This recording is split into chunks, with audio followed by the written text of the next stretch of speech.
Welcome to People Process Progress, episode 88, 10 Things That Got Us to 20 Years of Marriage. The us in this case is myself and my wife, who recently celebrated 20 years married. We had a great trip to Nashville, hence no full episode, took some time off. And we thought, you know what, let's share what we've learned over 20 years with those that are maybe newly married, maybe others married as long as us or longer. Knowing marriage is a different road, a different path for everybody. Some folks don't make it that long. Some folks make it way longer. But either way, we feel there are some things, and half this list is from me, half of it is from my wife. And before we get into that, before we do the ground rules, I want to also dedicate this episode to someone that we lost in our family recently, Billsy, who hosted us the day after we were married, and our family. Family he hadn't met yet, his family recently passed. We wish his family, his close family, my family well, and Godspeed to all of them. We'll miss your infectious laugh and your warm home in the cabin in the mountains, and we wish you and everybody Godspeed. Now, before we get started, please silence your cell phones, hold all sidebar conversations to a minimum, and we will get started with People Process Progress in 3, 2, 1. Welcome back to People Process Progress, episode 88, 10 Things That Got Us to 20 Years of Marriage. Hoping to share some of the stuff that my wife and I thought of that really made a difference to us individually, together, to get us to 20 years. It was not easy, and for those of you who've been married even for a year, you know it's not easy, let alone longer than that. Some folks that have been married 50, 60 years, there's ups and downs, and I'll touch on some of that as well. And it's not the same for everybody, as I mentioned kind of in the intro. But, you know, we think these things can make a difference, and I look forward to hearing this feedback from you all. Reminder, if you are taking any Jocko Fuel, drinking the energy drink, taking the joint supplements, doing whatever, if you use Pennell, P-A-N-N-E-L-L 10, you will get 10% off there on the discount code. So check that out. Also check out peopleprocessprogress.com, the website for this show. And follow People Process Progress on Instagram and Facebook. I post updates there as well as the website, so you'll get the latest and greatest. And thank you so much again for coming back. Let's get into how we started. So again, half this list, so 5 of these things are from my wife. So I will give her perspective on her behalf, and then mine. So we'll go with number 1, compromise. And this is the word that we use so many times.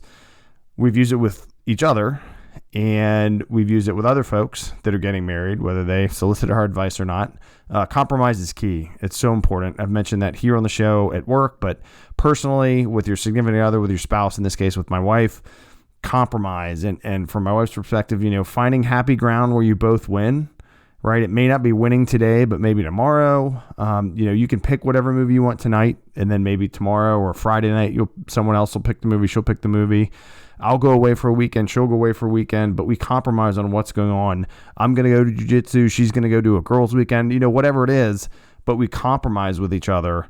So we balance, you know, who has a say, and it's not always 50-50. Sometimes it's 80-20, 90-10, 100-0, back and forth, right? But you have to be willing to compromise and give up some things every now and then to get some things down the road, and just to help strengthen that relationship, right? To keep that going. So the first thing that we have certainly focused on, and not always been perfect at, but compromise is key. Second, you got to talk it out, right? Sometimes the last thing you want to do with your new spouse or spouse of 20 years or 50 years is talk to them when you're upset.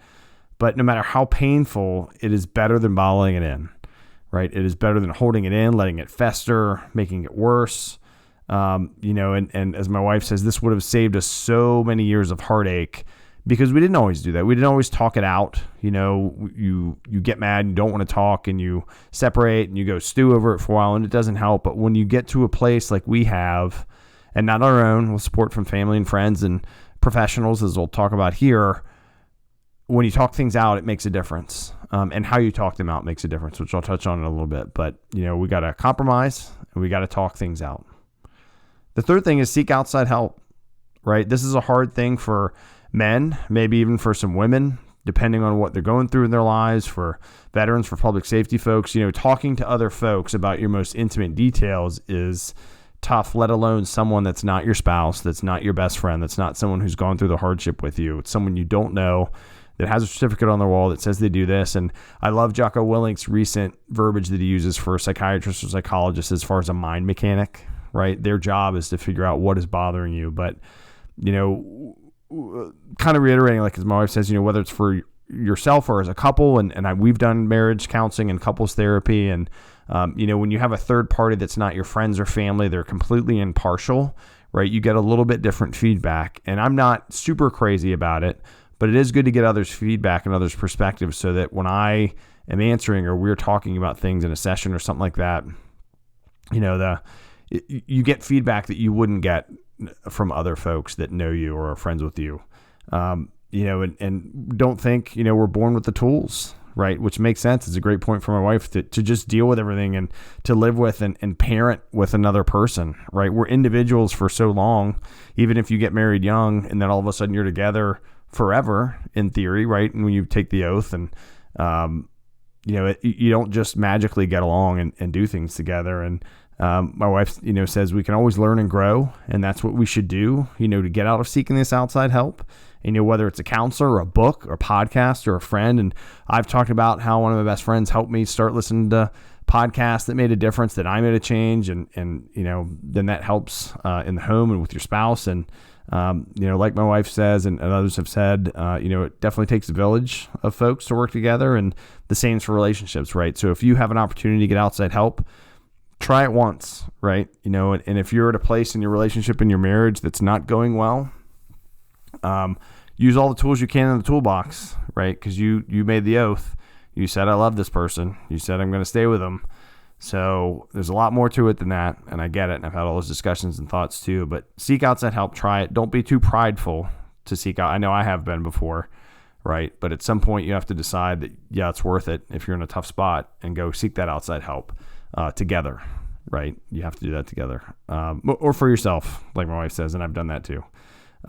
Compromise, talk it out, get some outside help. That's not just friends or family. I'll add that on there too, right? Like professional. This fourth one, right, is sex and intimacy. We're married for a reason, right? It's definitely one of the benefits.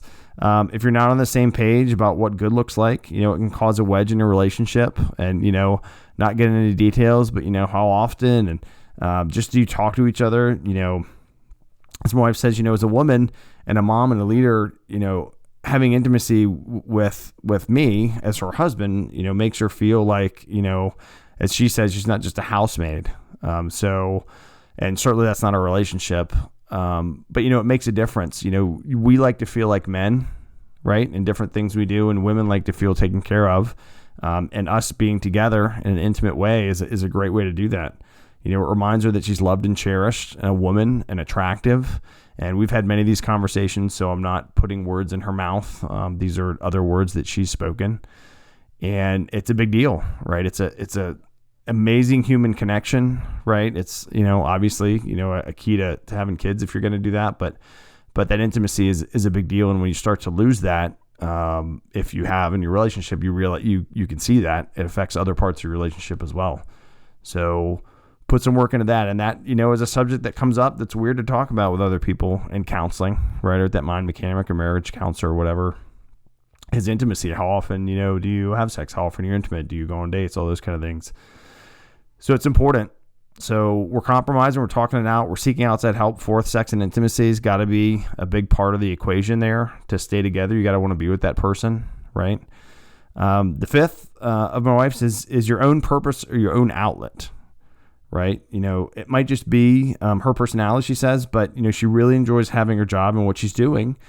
She used to do wine groups, right? Kind of selling wine groups, tasting wine, those kind of things, cheeses, all that kind of stuff.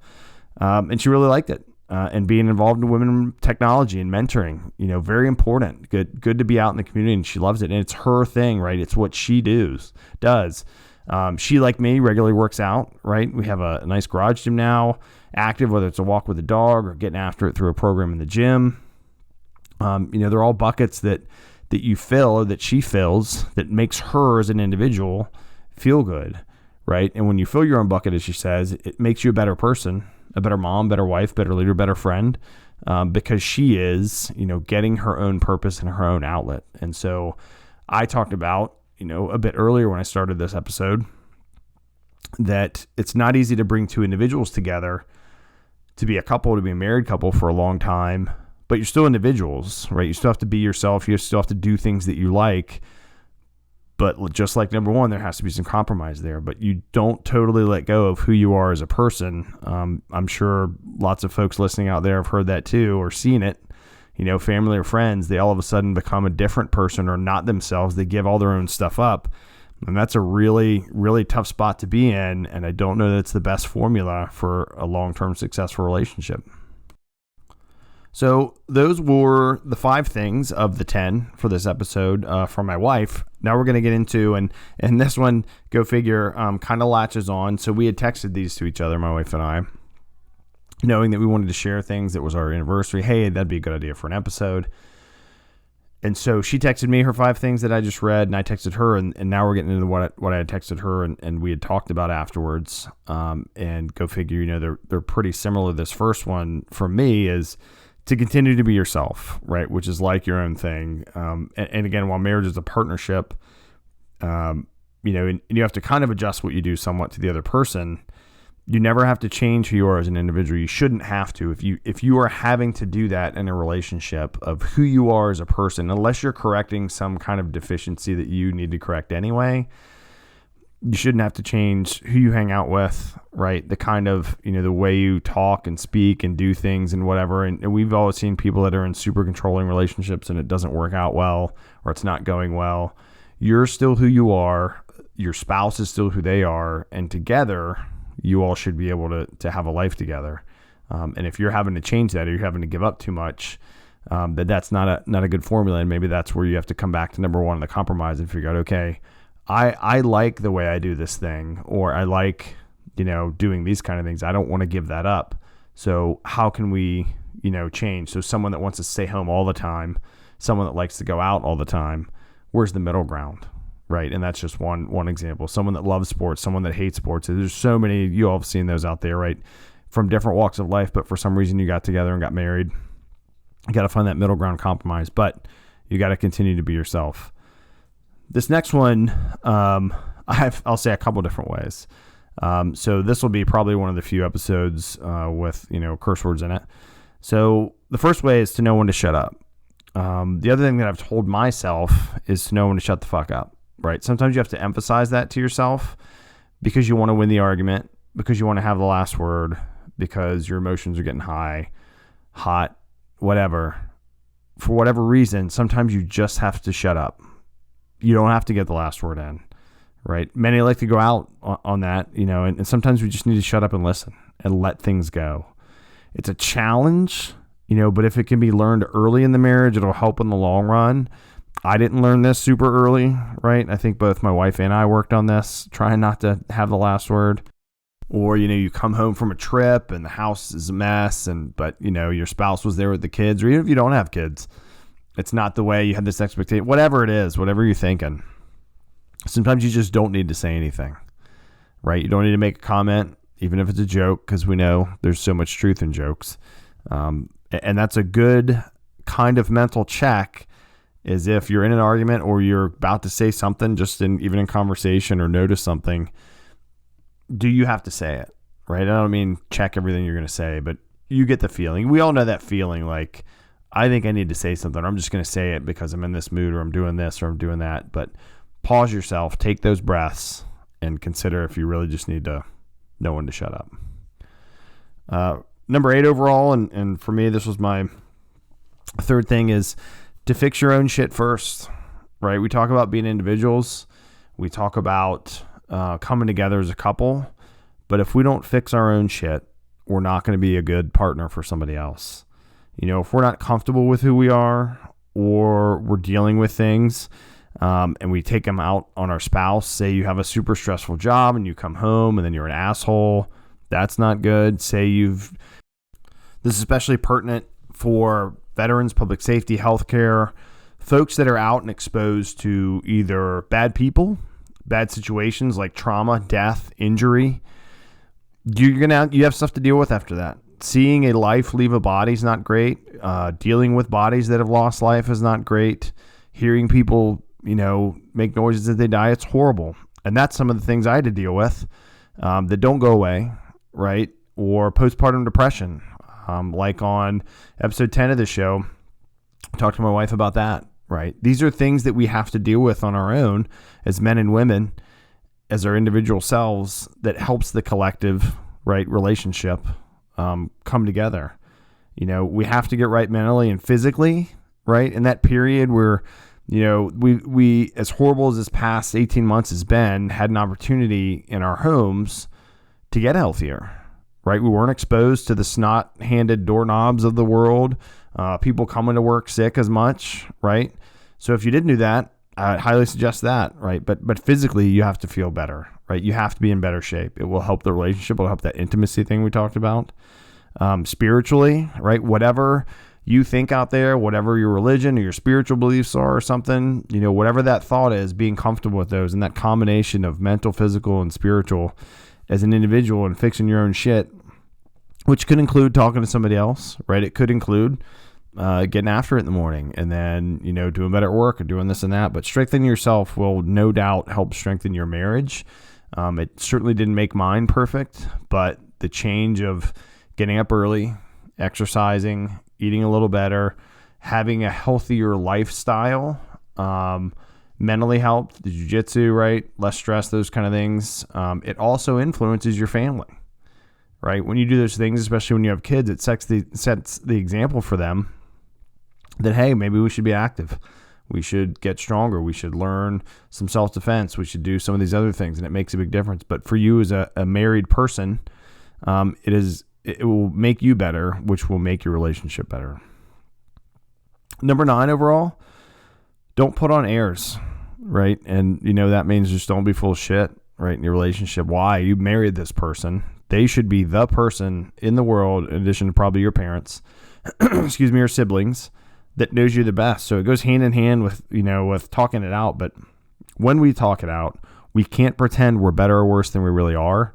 If we're talking to our spouse, we need to talk to them openly and honestly, right? That's a big deal. If you're in a shitty place, then let them know that. If you need help, if you need to go take a breath, then tell them and ask for it, and go do it. But we have to not pretend we're something else or we're feeling something else with the person we've pledged our lives to, right? Openness, honesty with our spouse is what we have to do to help continue to strengthen the trust that we have for each other.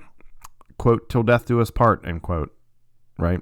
And that doesn't mean, a relationship that's not honest and trusting with each other, or pretending we're, anything other than we're not, because they're going to know anyway, right? You can only bullshit for so long. And then why would you want to be with somebody that's bullshitting anyway? So don't put on airs is the thing I put on the list, and I think it makes a big difference when you are really just talking well, or you get to a point where you learn to talk well with each other, and it's no nonsense, right? It's not a competition. It's a competition together against or in the world, I guess I would say, right? To try and stick it out with the many challenges that are in this world. Number 10 is super critical. It's do things together, right? Date nights, hikes, coffee on the porch, happy hours around town, whatever you all enjoy doing together. It doesn't have to be big and fancy, but you have to make time and spend time together. Again, after all, you both committed to do this thing. You might as well have fun with each other, right? Doing things together. And I didn't certainly make up, or we didn't certainly make up the whole, have date nights, but it's something that, whether you have to get a babysitter or a family member, or a modified date night, say your kids are little, you can't afford babysitters, you don't have family near you, get them somewhere in the house where they're safe and secure, where they're resting, where they're doing whatever, and you all make a date night downstairs, make dinner together, hang out, do something like that. Then when you can get a babysitter, certainly get out of the house, right? We've all seen funny movies where parents get out and they go crazy or whatever, but spending time together, just you as a couple, right? Rekindling what it was like when you were dating for however long you dated before you got married makes a difference. It's not the same, right? You're not in the same dating, but being able to be out together and enjoy just time together, and not sitting there with each of you on your phone, which I have seen so many times, right? And it's not like I don't check my phone if our kids are at home every now and then, but how often do you see couples and both couples are sitting there on their phones, right? You might as well just not be out at dinner together if you want to spend a significant number of years, meaning the rest of your life together, and you've really committed to that, then that means when you're together, right? Mentally, not logged into the matrix on your phone. And it's a huge thing. And again, go out to dinner anytime, anywhere, and you'll see this happen all the time. So these are 10 things that my wife and I thought, were pretty helpful. That's helped us. We've had some times, we've been close to not being married anymore. When you get to the point of looking at the cost of apartments and, all these other things, and you get to just a really bad place in your relationship, you take stock in it. And these are 10 things that we have done over the 20 years that we've been married to stay together, right? From the best times when everything's peachy through the worst times, we've dipped into doing some of these all the time, none of them, and all that. And it's just like life, right? Sometimes life's awesome. Sometimes it's horrible, but it's still life, right? For us, sometimes our marriage is fantastic. Sometimes it's not, just like I'm sure many of y'all's, but it's still marriage with a person that you committed with. And that doesn't mean, right, that it's for everyone to stay with the same person forever. People get divorced. I know plenty of people have gotten divorced. That's their choice. That's, what's needed for them at the time for their decision. No judgment there whatsoever. Again, this is just shared, right? We figured 20 years experience is pretty good in the professional world. That's considered pretty experienced. So I'd say in the married world, but I'd be interested to hear from some of you all, right? When I post this episode on peopleprocessprogress.com or on Facebook or Instagram, what are some things that you do or that your parents did or other people that have been married a long time did that worked or maybe didn't work, right? Because process doesn't always work, right? Some processes we think are great. So we know, and I would include these as kind of steps in the process of marriage. Some do, some don't, but I hope that this does help folks make progress, whether you're, married a month. We met folks that were on their honeymoon in Nashville at the same time. We were at the Ryman Theater, which was awesome. Saw Jamie Johnson there and a few others, so cool to see that. But we'd gone up, and I'd asked the MC, kind of the announcer there, to say, hey, can you wish us 20th and make an announcement. And the young man next to me to the right was like, hey, we're here on our honeymoon. They just got married, so it's cool to see that perspective. So for folks like the young man in Nashville that just got married, or anybody else in the world, I hope this helps. Here's 10 things, the quick rundown as a recap before we close it out. You got to compromise with each other. Talk it out, honestly. Seek outside help. Sex and intimacy has to be part of the relationship. Your own purpose or outlet is important. With that, continue to be yourself. You shouldn't have to change for other people. Know when to shut up, right? Ask yourself that question. Do I need to have this last dig? Do I need to make that comment? Do I need to say this or that was done? Fix your own shit first. You have to be okay as yourself before you can be okay with other people. Don't put on airs, right? You've married someone forever, right? It doesn't make sense to try and be someone you're not. And lastly, don't ever forget, do things together as a couple. I thank you for listening to this podcast, whether you're listening to it with your significant other, your spouse, or on your own, or you're driving or you're flying or whatever. I've appreciated the feedback and the folks that have reached out to be on the show, or just, giving comments. That's it for this episode, though.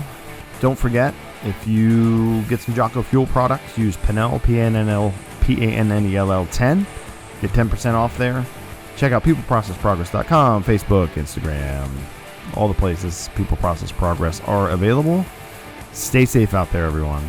Wash those hands, and Godspeed.